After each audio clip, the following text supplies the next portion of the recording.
Students, rotational dynamics के जो playlist में हमने पांचवें वीडियो में देखा था, इसके पहले के हमने एक एक्सप्रेशन डिराइव किया था कोनिकल पेंडुलम के टाइम पीरियड के लिए। तो हमने एक्सप्रेशन डिराइव किया था t is equal to time period के लिए 2 pi l cos theta upon g। अब इसमें हम उसके और कुछ कंडीशंस देखेंगे कि क्या हो सकता है और कौन सी कंडीशंस पॉसिबल नहीं है। तो पहला वीडियो आपने देखा होगा और नहीं भी देखा होगा तो मैं पहले 2 मिनट में आपको ये एक्सप्रेशन हम थोड़ा फास्ट में पहले डिराइव कर लेंगे और फिर कुछ कंडीशंस जो पॉसिबल नहीं है वो क्यों पॉसिबल नहीं है इसके बारे में देखेंगे। देखो, कोनिकल पेंडुलम में हमने देखा था कि एक रिजिड सपोर्ट जैसे है, तो इस रिजिड सपोर्ट को ये जो पेंडुलम है इसका बॉब है, और अगर हम इसे घुमाते हैं हॉरिजॉन्टल सर्कल में ऐसे, तो इसके टाइम पीरियड के लिए हमने ये एक्सप्रेशन बनाया था। अब देखो यहां पर ये इसका जो वर्टिकल है, इस वर्टिकल के साथ में ये एंगल थीटा है, ठीक है।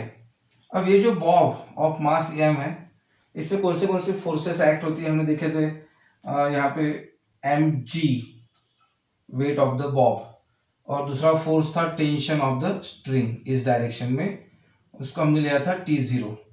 और फिर हमने इसे 2 कंपोनेंट में रिजॉल्व किया था। अब ये जो है थीटा, तो ये भी है थीटा और ये थीटा के साइड में, इसलिए इसको हमने लिया था T0 cos थीटा हो जाएगा ये, और ये T0 साइन थीटा, ठीक है। और फिर हमने देखो ये जो mg है इसको बैलेंस करता है ये component, and that's why mg is equal to T0 cos theta, और ये जो है T0 साइन थीटा, ये सर्कुलर मोशन जो हो रहा है उसके लिए जो सेंट्रीपिटल फोर्स लगता है, कितना लगता है वो mr ओमेगा स्क्वायर, और उसे प्रोवाइड करता है ये कंपोनेंट, इसलिए हमने लिया था T0 साइन थीटा। हमने इसे 1 नंबर दिया था और इसे 2 नंबर किया था। अब देखो फिर डिवाइडिंग 2 बाय 1, डिवाइडिंग 2 बाय 1,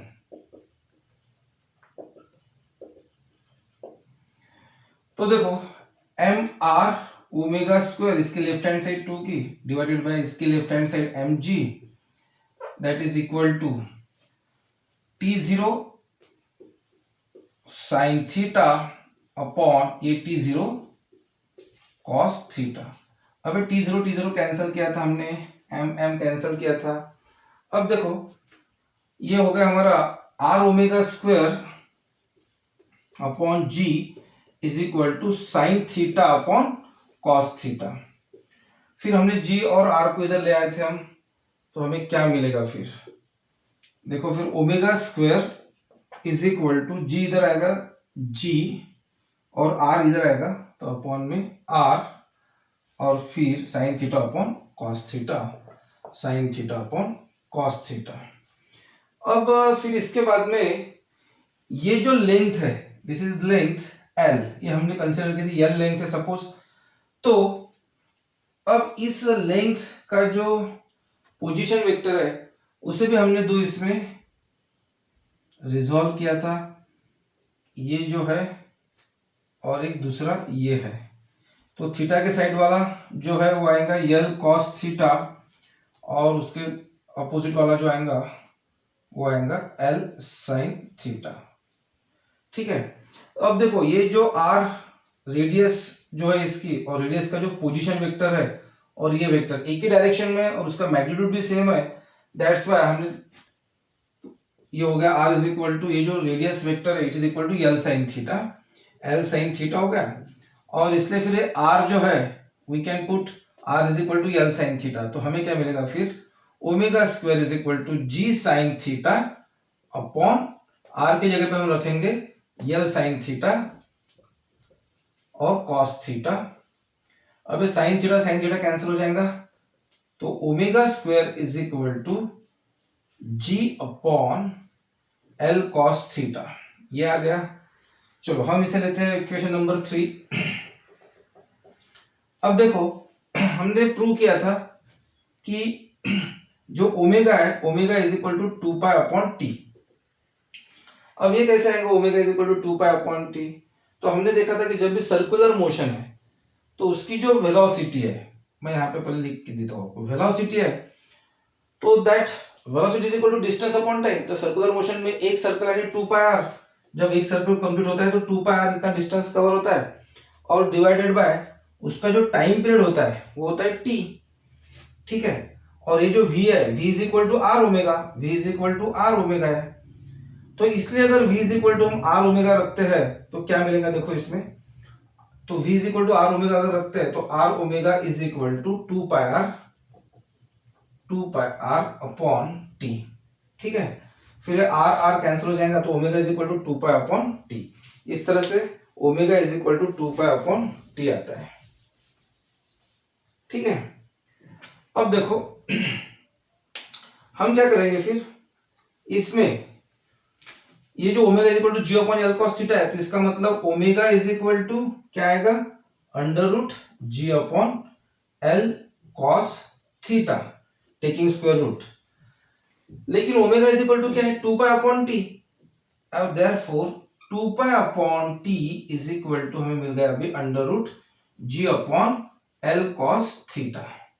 ठीक है, अब देखिए, अब यहां पे हम इन्वर्ट इंडो करते हैं तो t upon 2 pi is equal to आ गया हमारे पास, इसका भी इन्वर्ट इंडो लेना पड़ेगा यानी l cos theta upon g, और 2 पाई को इधर लेके आएंगे तो t is equal to 2 pi l cos theta upon g। तो इस तरह से हमने देखा कि ये एक्सप्रेशन हमने कैसे डिराइव किया था। ठीक है, इस तरह से एक्सप्रेशन हमने डिराइव किया था, लेकिन अभी इसमें कुछ कंडीशंस है, हम उसे देखेंगे। देखो अभी कंडीशंस क्या है। अब इस एक्सप्रेशन में, इस एक्सप्रेशन में g की वैल्यू जो रहती है वो तो कांस्टेंट रहेगी, और जो l है लेंथ ऑफ द स्ट्रिंग, तो इनएक्सटेंसिबल स्ट्रिंग है वो, और रिजिड सपोर्ट है, इसका मतलब वो लेंथ तो कभी चेंज नहीं होंगी, वो भी कांस्टेंट है। तो जो टाइम पीरियड, अब ये भी कांस्टेंट है तो टाइम पीरियड है थीटा पे डिपेंड रहेगा। ठीक है, टाइम पीरियड जो है it is proportional to theta रहेगा, क्योंकि बाकी सब कांस्टेंट है। देखो एल क्यों कांस्टेंट है, क्योंकि जो हमारा स्ट्रिंग रहता है वो इनएक्सटेंसिबल स्ट्रिंग रहता है, उसकी लेंथ बदल नहीं सकती, क्योंकि और दूसरी कंडीशन ऐसी कि रिजिड सपोर्ट का रहता है वो। जी भी कांस्टेंट रहेगा उस जगह पे, वो तो चेंज नहीं होगा, और 2 पाई कांस्टेंट है, इसका मतलब थीटा पे रहेगी कंडीशन। अब देखो हम अगर अब ये जो कोनिकल पेंडुलम है, तो जैसे मेरी गो राउंड है, तो मेरी गो राउंड में भी ये जो है ये ऐसे बढ़ते बढ़ते जाता है, लेकिन ये कभी हॉरिजॉन्टल नहीं हो सकता। ठीक है, ये जो है ये कभी हॉरिजॉन्टल नहीं हो सकता, यानी एंगल जो है इसका, देखो वर्टिकल के साथ में जो एंगल है, ये एंगल है ना, ये एंगल कभी 90 नहीं हो सकता। ठीक है, अब इसके पीछे कारण क्या है ये भी हम देखेंगे, कि ये कंडीशन में ये घूम सकता है क्योंकि रिजिड सपोर्ट ही है, और उसके इसमें वो घूम रहा है। ठीक है, लेकिन ये कभी ऐसे नाइट ये इसको हॉरिजॉन्टल हो जाएगा पूरा। अब ऐसा क्यों, देखिए, अब इस इक्वेशन की तरफ अगर हम देखते हैं तो cos 90, ठीक है, अब cos 90 कितना हो जाएगा, अगर ये तो cos 90 की वैल्यू cos 90 ये हो जाएगा, cos 90 इज इक्वल टू 0 हो जाएगा। ठीक है, अगर ये थीटा अगर 90 हो जाता है तो, अब cos 90 अगर 0 हो जाता है तो ये पूरा जो इक्वेशन है हमारा 0 हो जाएगा, यानी हमारा जो टाइम पीरियड है वो हो जाएगा 0। ठीक है, अब टाइम पीरियड हमारा आ जाएगा 0 जब स्ट्रिंग हमारा हो जाएगा हॉरिजॉन्टल। यानी देखो ये जो स्ट्रिंग है, अब ये थीटा एंगल है, अगर बढ़ते बढ़ते जाता है तो इसकी एक लिमिट है 0 से लेकर इन्फिनिटी तक।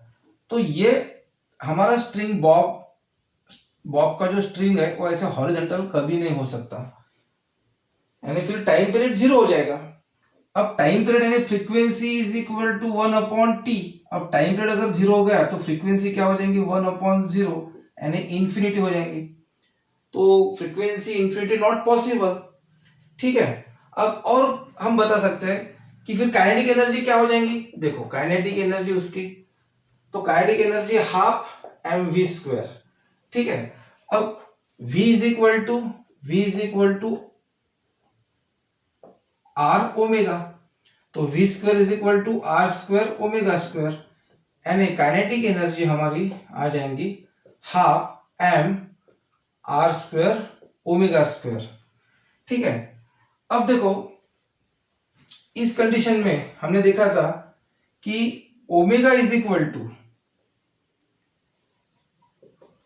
2π/t। अब हमारा t 0 है, अब यहाँ पे t 0 है तो ओमेगा क्या हो जाएगा, फिर t अगर 0 हो गया तो ओमेगा हो जाएगा इंफिनिटी। इसका मतलब ओमेगा अगर इंफिनिटी हो जाएगा तो हमारी काइनेटिक एनर्जी क्या हो जाएंगी, काइनेटिक एनर्जी भी हमारी इंफिनिटी हो जाएंगी। So this condition is not possible. इसका मतलब कोनिकल पेंडुलम का जो स्ट्रिंग है वो कभी भी, ये जो थीटा 19 हो सकता है, वो कभी भी हॉरिजॉन्टल नहीं हो सकता। ओके, अगर अच्छा लगा वीडियो तो जरूर लाइक कीजिए।